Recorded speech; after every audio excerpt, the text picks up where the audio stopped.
Tema desta manhã, nós vamos falar sobre um grande homem de Deus.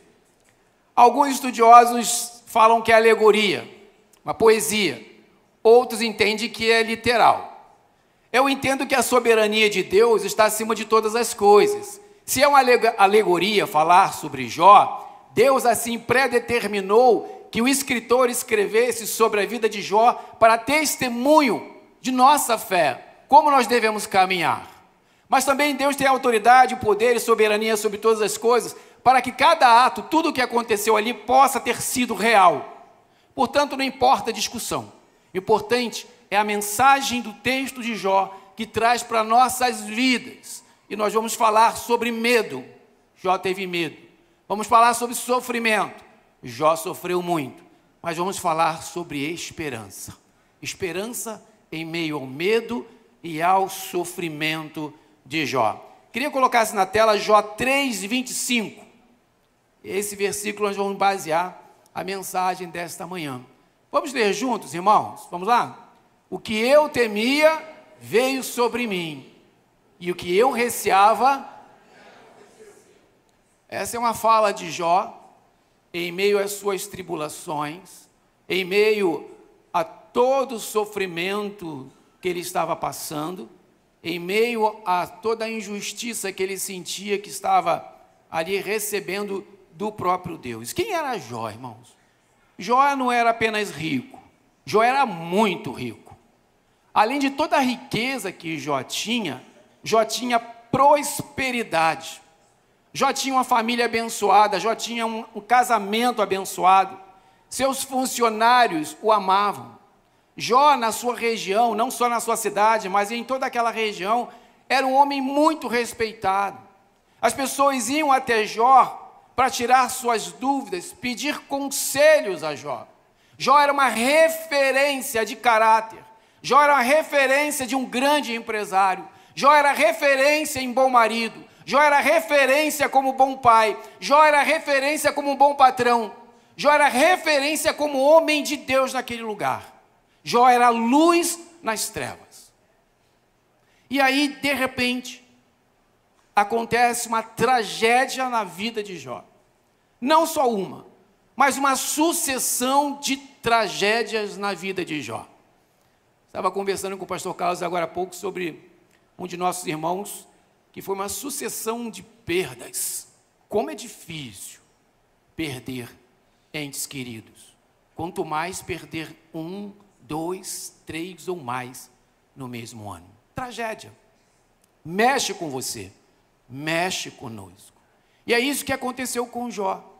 Jó, em fração de tempos, ele perde todos os seus filhos. Ele perde toda a sua riqueza. Ele perde todos os seus bens. E com isso ele vai perdendo todos os seus títulos. Porque a sociedade é perversa. Quando você cai, seus títulos caem também. Mas para piorar a situação de Jó, ele não perde só os filhos, se é que é só. Ele não perde apenas os seus negócios e todos os seus bens. Ele não perde apenas a sua autoridade naquela região. Mas vem o mal sobre seus ossos. Vem doença sobre seus ossos. Vem doença sobre sua carne. Mas não é qualquer doença. A carne de Jó começa a apodrecer. E a carne de Jó, ao apodrecer, os vermes começam a comer a carne de Jó. Eu não sei se você já esteve próximo de algum enfermo que tem esse tipo de ferida. Cheira mal. Jó cheirava mal. Jó estava na miséria em todos os sentidos. Se isso não bastasse, além das crises existenciais de Jó e todas as suas dores físicas e emocionais, Jó foi torturado durante longos dias por aqueles que ele conhecia e achavam que eram amigos, mas que foram extremamente perversos com Jó, com as suas falas. Portanto, toda sorte de tristeza e males que você possa imaginar chegou sobre a vida de Jó, ao ponto dele desejar a morte. E isso é extremamente natural. Aquele paciente terminal, que não tem os cuidados paliativos necessários e que estão sentindo dores profundas, um desejo latente deste paciente terminal que não está sendo cuidado de forma correta é desejar a própria morte. Quem trabalha na área de medicina, da saúde, sabe disso. Então é um desejo absolutamente natural. Porque Jó desejava a morte porque ele tinha uma esperança além da morte, que era encontrar com o Redentor. E sua mente estava completamente confusa.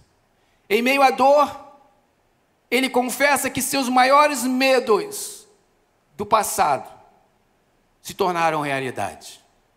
E por isso que ele expressa essa frase: o que eu temia veio sobre mim, e o que eu receava me aconteceu. Essa declaração de Jó nos leva a refletir nesta manhã sobre duas verdades importantes da vida com Deus. Duas verdades importantes do relacionamento que o crente tem com Deus. A primeira, irmãos, é que o medo é parte da nossa caminhada. O medo é uma realidade humana. Todos nós teremos medo nessa caminhada nossa. Segundo, o sofrimento, as dores, as lágrimas. O sofrimento pode atingir até os bons. Os bons também sofrem. Os piedosos também sofrem. Os homens e mulheres de Deus também sofrem.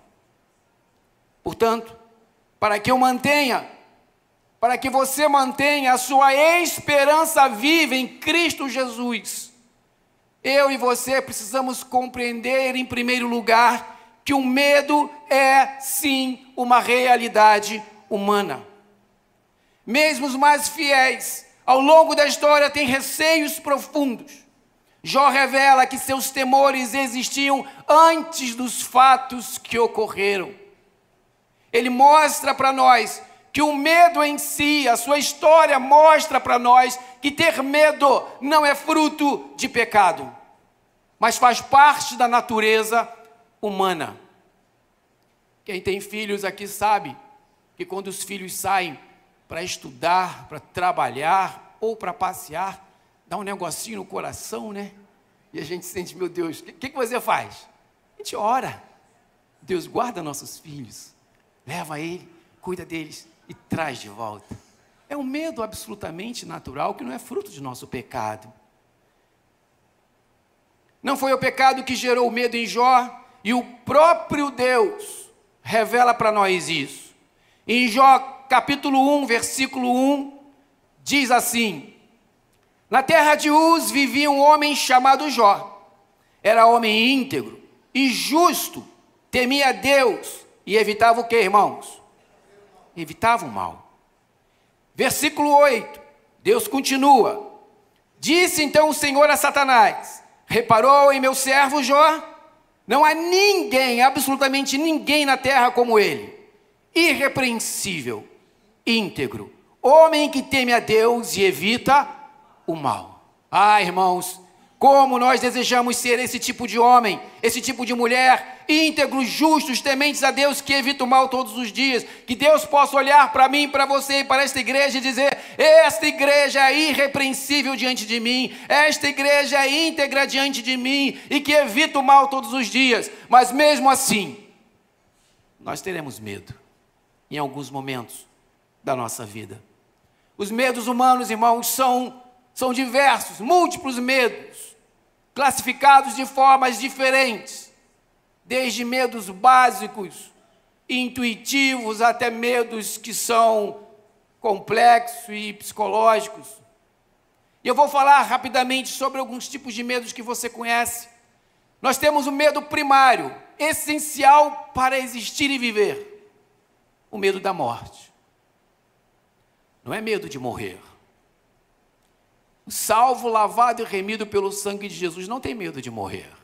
Mas o medo da morte é essencial para a sua existência e para a nossa existência. Porque é o medo da morte que nos traz proteção, que nos traz integridade física. Se você está caminhando por uma trilha, e lá existem dois caminhos, um caminho curto e um caminho que demora 3 vezes mais. esse caminho curto é num penhasco, com altíssimo risco de acidente e morte, nós vamos escolher o caminho mais tranquilo e mais seguro para nós e para nossa casa. Vamos andar 3 vezes mais para chegar, porque esse medo da morte te protege. Se você está caminhando e encontra um urso e um leão, você não vai para cima do urso e do leão dar tapa na cara dele, né? Certamente que não. Tu não é Davi? Você vai se esquivar, você vai se esconder. Medo de morrer, medo da morte, para preservar a vida. Existem 2 grupos sociais, que é muito interessante. Um grupo, ele busca prazer a todo custo, e um outro grupo, ele foge do medo. Ele foge da dor, melhor dizendo. O grupo que busca o prazer, ele não tem medo da morte. É aquele pessoal que pula de bungee jump, de paraquedas, que anda de moto ou carro a 160, 180, 200 quilômetros, onde não pode, empina a moto.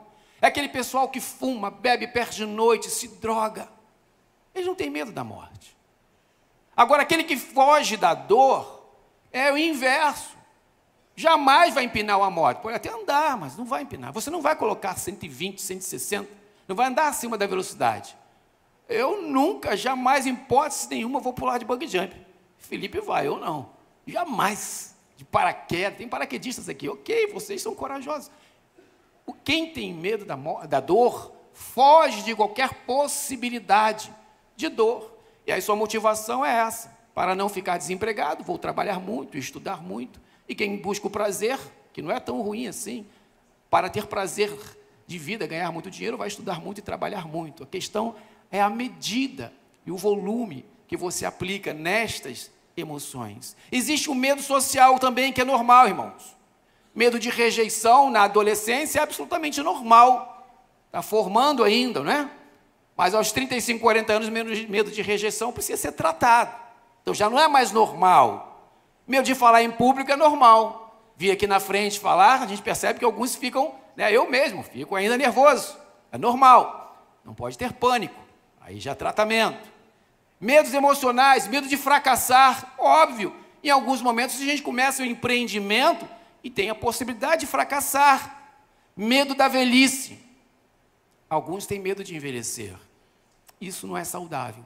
Porque se você não quer envelhecer, você precisa partir cedo. Se você quer viver muito, você precisa aprender a beleza de envelhecer de forma saudável. Existem medos fóbicos, intensos, irracionais, que isso te faz mal. E medos cotidianos. Medo de perder o emprego. A semana passada eu estava conversando com um amigo, ele estava conversando comigo sobre sua carreira, graças a Deus, abençoadíssima na empresa, estava mais de 20 anos na mesma empresa, e subiu, o salário subiu, chegou no topo, quase no topo da montanha, o salário dele está no topo da montanha, mas ele não está lá. E aí ele falou, eu tenho um receio, um medo, uma preocupação, normal. Meu salário já é de diretor e eu não sou, então tem 2 opções, né? Ou Deus me promove para a diretoria, ou eles vão acabar cortando minha cabeça, porque eu estou ganhando muito, me substitui por 4 funcionários. Esse medo é normal, irmãos. Esse medo é absolutamente normal. A grande questão é que eu não posso deixar que Satanás, que o diabo e seus anjos, peguem esses meus medos e transformem em pânico, pavor, em doença. Eu preciso controlar estes medos, absolutamente natural, através da minha vida com Cristo Jesus. Através da minha devocional, da leitura da palavra, da oração, do culto com os irmãos. Eu preciso lutar contra o mal, porque ele é perverso. Ele quer perverter os sentimentos que Deus coloca em nós, que é bom, perfeito e agradável, em mal. Martinho Lutero diz o seguinte: você está lá no Jardim Botânico, num lugar muito bacana, onde a natureza está lá livre. Martinho Lutero diz que você não pode impedir que as aves sobrevoem a sua cabeça, mas você pode impedir que elas pousem e façam ninhos. São os pensamentos. Os medos virão ao longo da sua estrada, da sua vida. Bons ou maus, terão medos. O problema é o que você faz com esse medo, o quanto você alimenta esse medo, ou quanto você em Cristo Jesus deixa esse medo apenas ser um medo natural, não permitindo que eles dominem você. E a palavra de Deus é tão perfeita, irmãos, agradável e boa, que ela fala sobre o medo.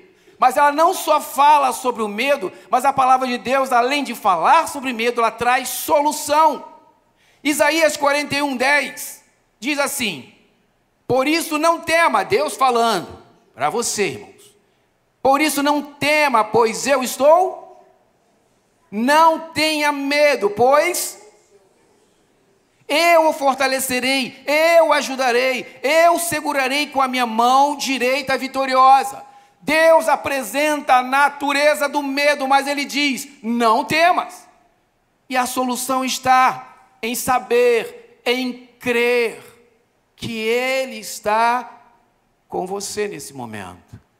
Então ele diz para você nessa manhã: não temas, porque eu estou com você. Não tenha medo, servo meu, serva minha, pois eu sou o seu Deus. E além do seu Deus, Deus está falando para você nesta manhã que eu fortalecerei você, eu te ajudarei. Mais que isso, Ele diz que vai pegar em você, em suas mãos, com a mão direita de autoridade, poder, graça e misericórdia. Quem crê nisso, diz amém. Esse é o nosso Deus. Irmãos, um alerta para todos os homens e para a família: não carregue os seus medos sozinhos. Eu estava lendo sobre a pesquisa sobre infartos. Poucas décadas atrás, o nível de infartos era absurdo em homens, e mulheres quase não tinham infartos. Mas nas últimas décadas, os infartos, tanto em homens como mulheres, está quase páreo. Porque as mulheres foram para o mercado de trabalho. Então as aflições dos homens também são as aflições das mulheres, mas esse não é o problema não é a aflição, o problema não é o medo, o problema é que muitos homens e muitas mulheres não estão compartilhando dentro da sua casa os seus medos, estão vivendo com seus medos sozinhos. Mas o casamento e a família é para compartilhar tudo, os dias bons, mas também os dias maus. As suas aflições, marido, precisam ser compartilhadas com sua esposa e com seus filhos. As suas aflições, seus medos, esposa, precisam ser compartilhadas na mesa do jantar com seu esposo e com seus filhos. A palavra de Deus diz: onde houver 2 ou mais reunidos em meu nome, ali estarei, e haverá milagre sobre milagre. Se você apresentar as suas dores para o seu marido, se você apresentar os seus medos para a sua esposa, filhos, se vocês falarem dos seus medos para os seus pais, ambos vão orar junto, interceder em nome de Jesus e quebrar toda maldição sobre esta família. Irmãos, eu tenho tantas experiências em orar junto com Simone e Luísa. Todas as vezes, sem exceção, quando eu e Simone orávamos antes de ter Luísa, Deus não só ouviu, mas atendeu. Todas as vezes que nós oramos juntos, depois de Luísa, juntos com elas, orando em comum acordo, lição do Casados para Sempre, todas as vezes, sem exceção, Deus não só ouviu, mas como derramou milagre. Porque é impossível você, como família, orar algo com egoísmo, com vaidade. Essa vaidade e egoísmo é quebrada quando você fala os seus medos, os seus sonhos e os desejos de Deus para você, e ali como família, pai, mãe, filhos, é compartilhado, oram juntos, chega ao trono da graça e Ele ouve e responde. É importante reforçar, irmãos, que medo e fé podem sim coexistir tranquilamente, desde que a fé seja soberana na vida do crente. A sua fé, o seu relacionamento com Deus tem que estar acima de tudo. A minha fé está fortalecida e firmada no Senhor. Salmos 34, versículo 4 diz: o salmista estava aterrorizado, com medo. Ele diz: busquei o Senhor e Ele me respondeu, livrou-me de todos os meus temores. O problema não é ter medo. O problema é o que você vai buscar, a quem você vai buscar quando tem medo. Alguns buscam ansiolíticos quando tem medo, porque é muito mais rápido, muito mais fácil, mas estão caminhando para a morte da alma, para a morte da vida. Você precisa buscar ao Senhor para curar os seus medos, curar as suas tristezas, curar as suas lamentações. E entender, se Ele não curar algumas, Ele é contigo. Ele te fortalece. Porque em alguns casos você vai viver a sua vida inteira com alguns medos ou com algumas tristezas. até que ele venha. Mas no dia que ele voltar, você será livre, receberá um novo corpo e glorificado será esse corpo. E lá só haverá paz, alegria, fé, coragem e ousadia em nome de Jesus. Para que eu mantenha a minha esperança viva, para que a igreja de Cristo mantenha a sua esperança viva, é necessário, é preciso compreender primeiro que o medo é uma realidade humana, mas eu tenho que entregar os meus medos ao Senhor dos Exércitos. Segundo e último, para que eu mantenha a minha esperança viva, eu preciso compreender que até os justos, até os piedosos, até os santificados sofrem nesta terra. Todo pecado, irmãos, absolutamente todo pecado, vai trazer na vida da pessoa, do indivíduo, desordem e dor, sem exceção. Todo pecado traz desordem e dor. Mas nem toda dor e desordem vem do pecado. Eu preciso entender isso. Quando você olha para a vida de Jó, não era pecado que trouxe desordem e dor. Tertuliano diz que o sangue dos mártires é semente para o Evangelho. A nossa história de fé é derramamento de sangue dos inocentes, a iniciar em Cristo Jesus. Mas o sangue ou o sofrimento do povo de Deus, dar bom testemunho, que é o que Jó deu, testemunho de nossa fé e da própria glória de Deus. Existe um grande pastor, conhecido como príncipe dos pregadores, Charles Spurgeon. Eu tenho lido alguns livros dele, até hoje, ele fala a nós através de suas pregações, de seus textos. Um dos maiores pregadores de todos os tempos, ali em Londres, Inglaterra, na igreja Tabernáculo Metropolitano. Milhares e milhares de pessoas eram impactados com as pregações de Spurgeon. Mas Spurgeon sofreu a sua vida inteira com depressão. Spurgeon era um pastor batista. Apesar de sua fé firme, apesar de seu ministério frutífero e abençoado, ele lutava com questões emocionais, mas também com questões físicas. E a depressão de Spurgeon era causada principalmente por todas as outras pressões ou doenças, outros fatores. Spurgeon sofria de gota, Spurgeon sofria de reumatismo, Spurgeon sofria de doença renal, e obviamente que deixava ele extremamente debilitado para fazer as suas tarefas. Spurgeon sofreu ataques públicos, e um crente sofrer ataque público dos ímpios não é nada, é normal. Mas dentro da própria igreja, Spurgeon sofria ataques de crentes e líderes religiosos contra ele, e isso também mexia com o seu emocional.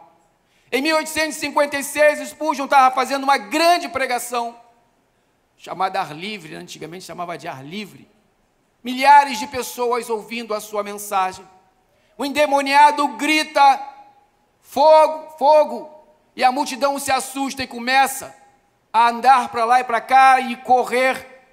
E algumas pessoas foram pisoteadas, e entre essas pessoas pisoteadas, houve pelo menos 7 óbitos. E obviamente, isso vai abalando o emocional de qualquer ser humano.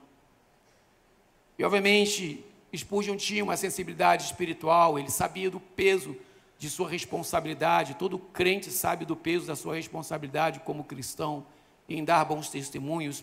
Spurgeon muito mais, consciente do peso de sua responsabilidade como pastor, um grande pastor. Havia momentos que Spurgeon tinha que os diáconos da igreja, ou presbíteros, e em sua casa pegar Spurgeon no colo e levá-lo até o púlpito. Spurgeon pregava absurdamente, a glória descia. E depois esses mesmos presbíteros pegavam Spurgeon no colo e o conduziam à sua casa. Tamanha a sua debilidade física e emocional. Mas o que chama a atenção em Spurgeon, assim como em Jó, é que apesar de todas as mazelas, apesar de todo sofrimento, eles se mantinham de pé, confiantes no Senhor, cumprindo a missão, pregando o evangelho com dignidade, fazendo a diferença nessa terra. Spurgeon não escondia a sua fraqueza. Spurgeon falava abertamente sobre sua tristeza. Spurgeon falava abertamente sobre o seu desânimo em seus sermões e escritos. E uma famosa frase, citação de Spurgeon diz o seguinte: sou homem sujeito a depressões de espírito tão terríveis, que desejo que ninguém mais enfrente provações tão amargas como as que eu enfrento.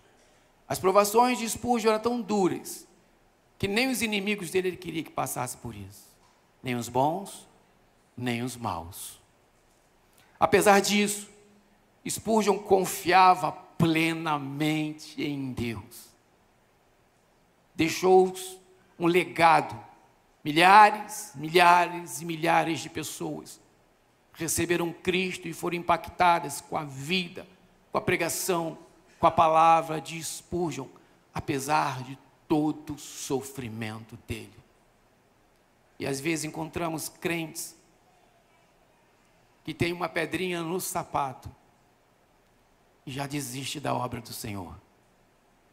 Que tem um sofrimento comparado a Jó, a este Spurgeon, que não é nada, mas desiste de servir ao Senhor, se aborrece com Deus, faz pirraça, abandona a igreja, abandona o ministério. Não importa o quanto você ou eu, a igreja de Cristo, sofra, precisamos permanecer firmes em Cristo, proclamando o evangelho de salvação, através do seu bom testemunho, mesmo em meio a todo sofrimento. Os justos também sofrem. Após o pecado no Éden, irmãos, o sofrimento passou a ser uma realidade aqui na terra. Jó era justo e bom, mas sofreu. José, conhecido como José do Egito, era justo e bom, mas sofreu. Jesus era santo, santo, santo, justo, bom, o Filho de Deus, mas sofreu e morreu por você. Quem sou eu? Quem é você? Para parar em meio ao sofrimento, para parar em meio à injustiça, para parar em meio à dor. Se o nosso Deus soberano sobre todas as coisas, o Deus Filho, passou por toda sorte de sofrimento, siga o Mestre, faça igual a Ele, seja fiel às Escrituras Sagradas, que Ele vai segurar em tuas mãos e vai te dar condições de representar o reino de Deus, apesar de todos os seus sofrimentos. Na verdade, a nossa fidelidade e obediência nos prepara, irmãos, para suportar toda e qualquer dor, com fé e esperança. O Salmos 34, 19 diz: o justo passa por muitas adversidades, mas o Senhor os livra de absolutamente todas. Ah, irmãos, o medo pode vir, a tribulação você pode estar passando, mas creia no Senhor, irmãos. Você não está sozinho, você não está sozinho. Você precisa estender as suas mãos para Ele e gritar: Jesus, tem misericórdia de mim, salva-me, ajuda-me, alivia minha dor, coloco minha mente e meu coração, Senhor, no seu plumo, para que eu possa cumprir a missão. Que o teu reino, que a tua vontade seja muito mais importante do que eu, do que as minhas vontades. Aqueles que estão parando, aqueles que estão desanimando, é porque a sua vida tem sido o centro da verdade, o centro da vontade, e não é. Morremos para o mundo e vivemos para Cristo. A minha vida, a sua vida, a vida particular de cada um de nós é subjetivo no reino. O que é objetivo nosso é adorar ao Senhor, independente das circunstâncias. É para isso que você nasceu de novo. É para isso que nós somos nova criatura. Não é para nos glorificar, não é para sermos honrados, não é para recebermos, apesar de Deus nos dar bênçãos sobre bênçãos, dia após dia, mas isso não é o nosso objetivo.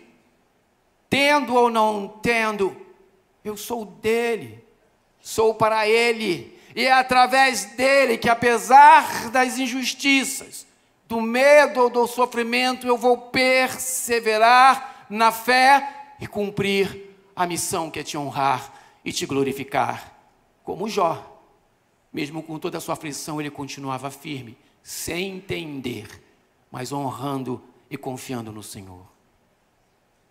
Quero concluir, irmãos, dizendo sim que a adversidade é real, mas o livramento de Deus também vem sempre na hora certa. E 2 Coríntios 4, 8, 9 nos afirma, ó irmãos, Deus falando conosco, de todos os lados somos pressionados, mas não desanimados, ficamos perplexos, mas não desesperados, somos perseguidos, mas não abandonados, abatidos, mas não destruídos. Não importa o que aconteça, Satanás não vai pegar o que está acontecendo e transformar o mal. Porque se alguma coisa está acontecendo na sua vida, se você está sendo pressionado, não desanime, porque Deus é contigo. Se você está perplexo com tudo o que tem acontecido na sua vida, como aconteceu na vida de Jó, tragédia após tragédia, não fique desesperado, porque Deus é contigo. Se você se sente perseguido pelo mal, por pessoas usadas por Satanás, meu irmão, não se sinta abandonado. Se você está cansado, fraco, abatido, porque às vezes nós ficamos abatidos, irmãos. Às vezes são tantas pelejas, tantas lutas, tantas dores, tantos sofrimentos, tantos, que você enfraquece e fica abatido, mas a palavra de Deus te garante que você jamais será destruído, porque o sangue de Jesus foi derramado sobre a sua vida, você se tornou nova criatura e muito mais do que vencedor em Cristo Jesus. O que nós precisamos como igreja é crer. E esse crer que Deus está conosco, apesar, vai gerar em nós uma esperança viva. Não existe nenhuma outra esperança que você possa esperar ou aguardar do que a volta do Senhor. Eu posso ter esperança numa boa velhice. Eu posso ter esperança numa vida de sucesso. Eu posso ter esperança numa vida boa com minhas famílias, com minha família, meus filhos. Eu posso ter muitas esperanças, você pode ter muita esperança, mas todas essas são passageiras. Vão passar. A única esperança que é para todos sempre, amém, é Jesus Cristo como único suficiente Salvador, vindo buscar a você, a mim, a sua igreja, e glorificar a cada um de nós, para nós o adorarmos eternamente. E eu preciso viver isso todos os dias no meu coração. Você precisa lembrar todas as manhãs que Jesus vem me buscar, e você não temerá o mal, você não vai ficar chorando e sofrendo porque está acontecendo isso, aquilo, porque assim como Jó tinha esperança que um dia Deus ia buscá-lo, você precisa ter essa esperança viva todos os dias. E Satanás não vai usar o mal, a tristeza, o que tem acontecido na sua vida para te destruir ou te derrotar. A nossa fé em Jesus vem de sofrimento, como falei, e dor. Mas o sofrimento e dor de Jesus nos fez mais do que vencedores. A cruz está vazia. Ele habita em você, irmãos. O que Ele quer de mim e de você é que nós confiemos plenamente nele. Confie no Senhor. Deus está chamando nesta manhã você para confiar plenamente nele. Porque de todos os lados nós seremos pressionados, sim, mas nunca desanimaremos em Cristo Jesus. Porque ficaremos perplexos muitas vezes na nossa caminhada em Cristo Jesus, mas nunca iremos ficar desesperados.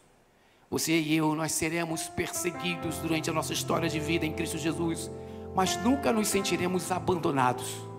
Jesus nunca te abandona. Esta manhã Ele te trouxe aqui para dizer isso para você: eu não te abandonei. Eu morri, ressuscitei e estou por você, para te usar, para você ser meu instrumento, para você ser bênção. Você estará abatido, mas nunca será destruído. Se padecermos com Ele, também com Ele seremos glorificados. glorificados. Romanos 8,17. Se estamos passando o que estamos passando por Ele, tenha certeza, irmãos, que nós um dia, assim como Ele, seremos glorificados. E esta é a esperança.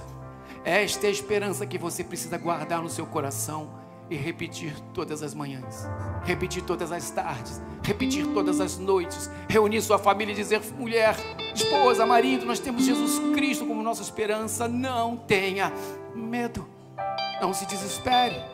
Filhos, nós temos a esperança viva, que é Jesus Cristo, o nosso único e suficiente Salvador, e que vivo está, habitando no seu coração.